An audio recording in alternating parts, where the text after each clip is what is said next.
오늘은 시편 60편 말씀을 통해서 은혜 받으시겠습니다. 1절에요. 하나님이여 주께서 우리를 버려 흩으셨고 분노하셨사오나 지금은 우리를 회복시키소서라고 말씀하고 있습니다. 북쪽의 아람 나라와 남쪽의 에돔 나라가 동시에 공격해 왔습니다. 그래서 이스라엘은 군사적 정치적으로 큰 위기를 겪고 있습니다. 다윗은 이런 국가적인 재난 앞에서 하나님께서 우리를 버리셨고 흩으셨기 때문에 분노하셨기 때문에 이렇게 되었다라고 이야기하고 있습니다. 자, 모든 일을 하나님 중심으로 바라보시기를 소망합니다.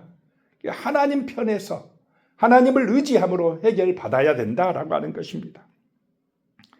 그러니 하나님 이제 그 분노를 푸시고 우리를 회복시켜 주시옵소서라고 말씀을 하고 있습니다. 자, 우리를 버리셨고 흩으셨고 분노하신 하나님, 이제는 우리의 허물을 용서하시고 우리를 지금 회복시켜 주시옵소서라고 기도하고 있는 것입니다. 2절에 주께서 땅을 진동시키사 갈라지게 하셨사오니 그 틈을 기우소서 땅이 흔들림이니이다. 대지진이 일어나서 땅이 갈라지고 기둥이 흔들리는 것 같은 그런 국가적인 재난의 상황을 이야기하고 있습니다. 정치나 경제나 국방 등 나라를 바치고 있던 모든 기반이 지금 뿌리채 흔들리고 있는 극심한 혼란 상태입니다. 전쟁이 터져서 정말 양쪽에서 공격을 받고 있어서 정말 어렵다 이 말입니다. 그런데 그렇게 만드신 분이 누구라는 것입니까? 하나님이시다 라고 하는 것입니다. 하나님이여 불쌍히 여겨주시고 우리를 이제 이 위기에서 건져주실 분이 또 하나님이십니다 라고 하는 것입니다. 그러니 그 틈을 기우소서, 땅이 갈라진 틈을 기우소서, 땅이 흔들리고 있습니다 라고 하는 것입니다. 치료해 주시옵소서, 고쳐 주시옵소서 라고 하는 것입니다. 3절에요. 주께서 주의 백성에게 어려움을 보이시고 비틀거리게 하는 포도주를 우리에게 마시게 하셨나이다. 철저하게 주님 중심입니다. 그런 환난과 시험이 왔을 때 하나님을 원망하고 불평하는 것이 아니라 우리의 허물과 우리의 죄악 때문에 이런 문제가 발생했으니 하나님 이제 용서하시고 우리가 하나님을 전적으로 신뢰하고 의지하겠사오니 하나님이여 우리를 도와주시옵소서라고 하는 것입니다. 주께서 주의 백성에게 어려움을 보이셨나이다. 비틀거리게 하셨나이다. 포도주를 우리에게 마시게 하셨나이다 라고 하는 것입니다. 자, 누구의 백성이라는 것입니까? 주의 백성 아닙니까? 그러니 이제 은혜를 베풀어 주시옵소서라고 하는 것입니다. 이 전쟁에 환난에서 건져 주시옵소서라고 하는 것입니다. 4절입니다. 주를 경외하는 자에게 깃발을 주시고 진리를 위하여 달게 하셨나이다. 셀라. 주를 경외하는 백성들에게 깃발을 지어주시옵소서라고 하는 것입니다. 깃발을 높이 들게 해주시옵소서라고 하는 것입니다. 무엇을 위하여 깃발을 들게 해달라고 기도하고 있습니까?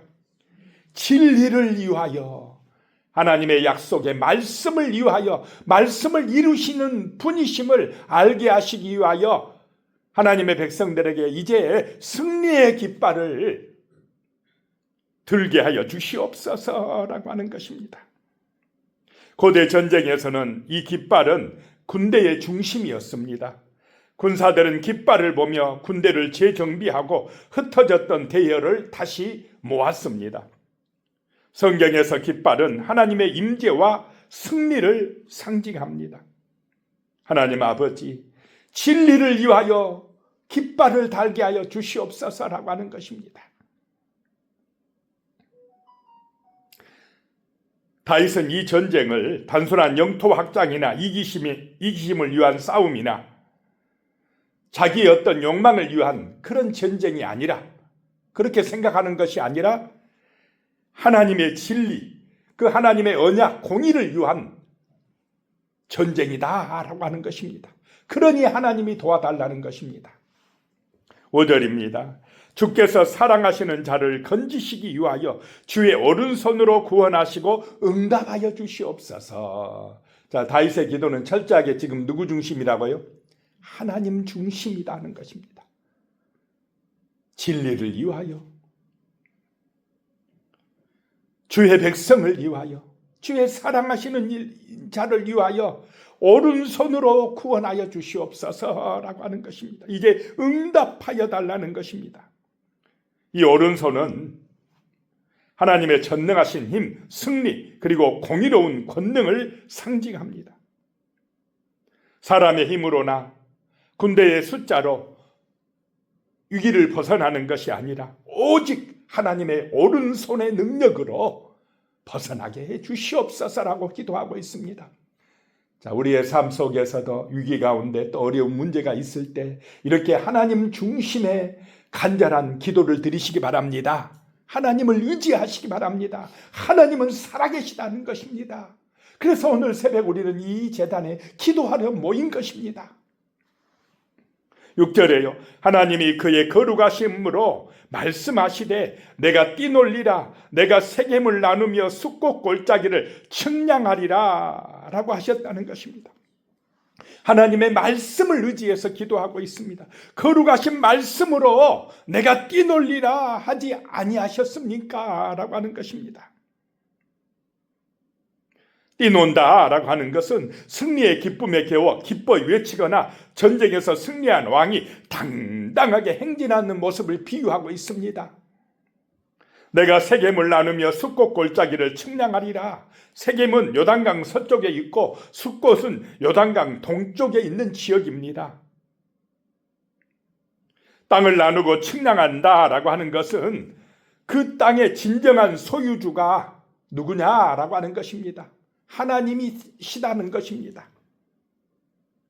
하나님이 요단강 동쪽 숫곳에서부터 서쪽 세겜까지 지켜주시고 보호해 주시겠다라고 하는 것입니다. 그렇게 해달라는 기도이고 선포입니다. 7절에요. 길르앗이 내 것이요 므낫세도 내 것이며 에브라임은 내 머리의 투구요 유다는 나의 규이며 그랬습니다. 길르앗과 므낫세는 요단강 동쪽에 위치한 영토입니다. 당시 이방 민족인 암몬, 모압 등이 자주 침략을 해서 불안정했던 지역입니다. 그런데 하나님께서 그런 지역까지도 지켜주시겠다는 것입니다. 지켜주시라는 것입니다. 또 에브라임은 이스라엘 지파 중 가장 군사력이 강하고 인구가 많았던 핵심 지파입니다. 북쪽을 방어하는 요충지였습니다. 이 투구라는 것은 머리를 보호하는 핵심 방어 장비입니다. 하나님께서 에브라임과 함께 하시겠다는 것입니다. 그리고 유다는 왕족입니다. 왕족이 나온 지파입니다. 창세기에서 야곱이 유다 지파를 축복할 때 규가 유다를 떠나지 아니하리라 라고 했습니다. 이 규는 왕이 손에 쥔 지봉으로서 통치권과 지배력을 상징합니다. 유다는 나의 규이다 라고 말씀하지 아니하셨습니까? 라고 하는 것입니다. 그러니 이 땅을 지켜주시옵소서. 지금 대적들이 침략했나이다 라고 하는 것입니다. 8절에 모압은 나의 목욕통이라 에돔에는 나의 신발을 던지리라. 블레셋아 나로 말미암아 외치라 하셨도다. 그렇게 말씀하지 아니하셨습니까? 라고 하는 것입니다. 고대 사회에서 손과 발을 씻는 목욕통은 가장 천하고 비천한 가제 도구 중에 하나였습니다. 하나님께서 모압을 그렇게 발을 씻는 목욕통처럼 만들겠다, 만들어 주시옵소서 라고 하는 것입니다. 에돔에는 나의 신발을 던지리라. 고대 근동에서 누군가에게 자신의 신발을 던지거나 신발을 맡기는 것은 너는 내 종이다, 내 소유다 라고 하는 그런 뜻이 있답니다. 하나님께서 그렇게 해달라는 것입니다. 블레셋아 나로 말미암아 외치라 하셨도다. 여기서 외치는 것은 기뻐서 지르는 함성이 아니라 패배와 공포로 인해 지르는 절규와 비명을 말합니다. 이런 이방 나라들을 하나님께서 이렇게 만들어 주시옵소서라고 기도하고 있습니다. 9절에 누가 나를 이끌어 견고한 성에 들이며 누가 나를 에돔에 인도할까? 여기서 견고한 성은 에돔의 수도였던 셀라, 훗날의 페트라를 의미합니다. 요새 지역입니다. 누구도 들어갈 수 없는 그곳으로 누가 나를 인도해 주실까? 몰라서 묻는 질문이 아니라 누가 인도해 주셔야 된다는 것입니까? 하나님께서 인도하셔서 에돔을 정복하게 해 주셔야 되겠나이다 라고 하는 것입니다. 10절에요. 하나님이여 주께서 우리를 버리지 아니하셨나이까? 하나님이여 주께서 우리 군대와 함께 나아가지 아니하시나이다. 최근의 전쟁에서 이스라엘이 패한 이유는 하나님이 우리를 버리셨기 때문이라는 것입니다. 하나님이 함께 하시지 아니했기 때문에 그랬다라고 하는 것입니다. 11절에요. 우리를 도와 대적을 치게 하소서. 사람의 구원은 헛됨이니이다. 자, 우리는 사람의 도움을 먼저 구하지 말고 하나님을 의지하는 기도의 사람이 되시기를 소망합니다. 하나님이 도우셔야만 됩니다. 아무리 이스라엘이라도요, 사람을 먼저 의지하고 세상 재물을 먼저 의지하면 이렇게 패한다라고 하는 것입니다. 우리를 도와 대적을 치게 하소서. 사람의 구원은 헛됨이니이다 라고 이야기합니다. 신앙생활에서 가장 유리한 전환점은 내 힘으로 안 됩니다 라고 고백하는 것입니다. 그것을 인정할 때에 하나님의 은혜로 우리는 삶이 아름다워지게 됩니다. 문제가 해결되고 승리하게 되어진다라고 하는 것입니다. 12절입니다. 우리가 하나님을 의지하고 용감하게 행하리니 그는 우리의 대적을 밟으실 이심이로다 라고 다윗이 고백을 하고 있습니다. 하나님을 의지하고 나아가야 된다는 것입니다. 용기를 내어야 된다라고 하는 것입니다. 은혜 받아야 승리한다라고 하는 것입니다. 하나님께서 승리의 주체가 되신다는 것입니다. 하나님께서 대적을 밟아 주셔야만 된다라고 하는 것입니다. 이런 은혜가 함께 하시기를 축복합니다. 기도하겠습니다. 하나님 아버지, 우리에게 승리의 깃발을 달게 하여 주시옵소서. 위기의 생각, 문제가 있을 때에 하나님의 주권을 인정하고 기도하게 하여 주시옵소서. 진리를 위하여, 주의 말씀을 위하여 깃발을 높이 들게 하여 주시옵소서. 하나님의 은혜로 우리가 승리하게 하여 주시옵소서. 예수님의 이름으로 기도드리오며 이제는 우리 주 예수 그리스도의 은혜와 하나님 아버지의 무한하신 사랑과 성령의 교통하심이 영원히 함께 하시기를 축원하옵나이다. 아멘.